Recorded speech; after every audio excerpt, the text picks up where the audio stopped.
Okay, welcome back. This is Mark at technologyformedia.com. Okay, welcome back. This is Mark with technologyformedia.com. Here on my community page, I have a reader who is a blogger and wants some help with her photography.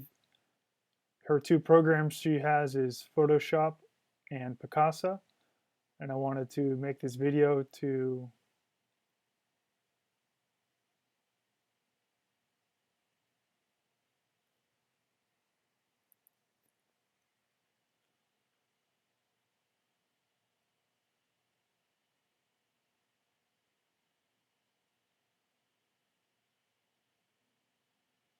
Okay, this will be an answer to a question on the community page on Technology for Media at technologyformedia.com.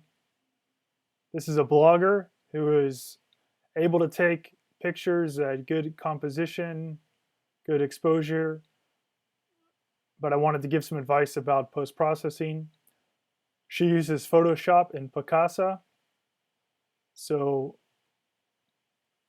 I wanted to give some advice just on how quick and easy it is to edit pictures in Picasa and Photoshop, and you'll get a comparison between the two.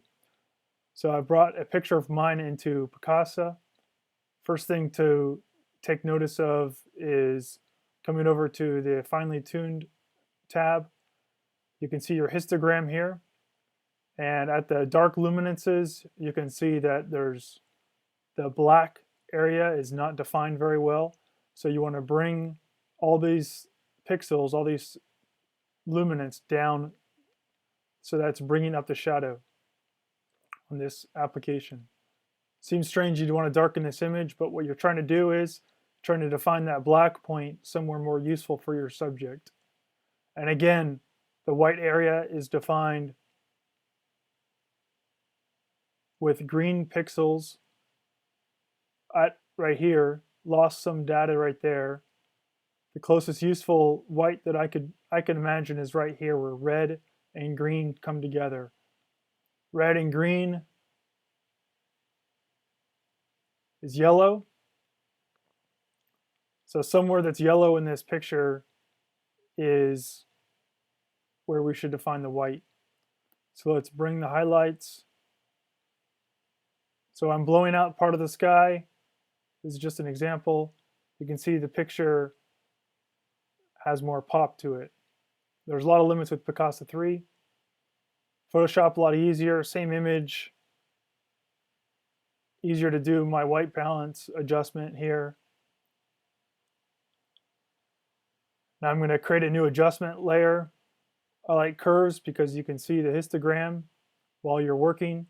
You can see again that the black area is defined and there's no pixels there all the way to right here. So that means there's no black in this entire picture.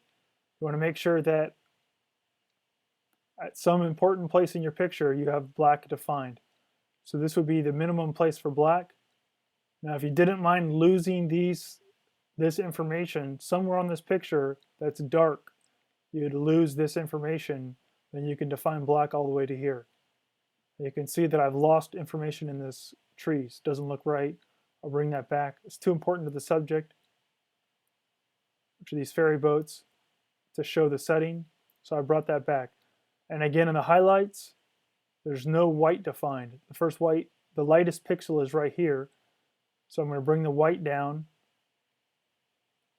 the white point down. Same thing I was doing in Picasa, same thing that you can do in almost any program. So now somewhere in this picture white is being defined.